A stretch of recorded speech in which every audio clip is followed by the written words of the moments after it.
Under the terms of the agreement, they're meant to be leaving this building. But they're not, and they've no plans to do so. Мы будем стоять до самого победного конца. We will stay until the victory, he says.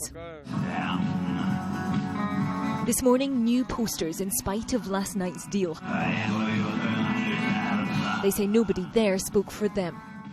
We want the independence of Donetsk Republic, so we can decide for ourselves, so what's better for our future.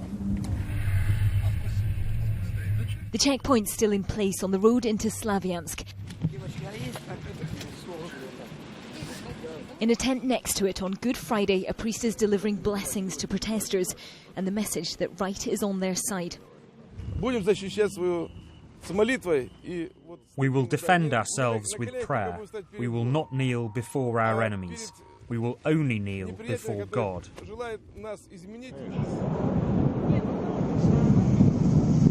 As he spoke, 2 Ukrainian fighter jets circled overhead. In the town centre, there are still armoured personnel carriers behind the protesters' lines and armed men standing guard. These are the people the Geneva deal says must disband. Unsurprisingly, they don't agree. Well, they don't want to speak on camera and they won't let us show their faces, but what they're telling us here is that it's the government in Kiev that is the illegal armed group. They say they won't leave unless they do. We went to the town hall, still occupied and sandbagged. They made us turn off the camera inside. But then we were taken up to meet the man in charge, the self-proclaimed mayor of Slavyansk. He told us he doesn't take orders from politicians in Europe. Why are they coming to us with their rules? Tell me, please. We are peaceful people, but they forced us to make the choice to take weapons in our hands and defend our land.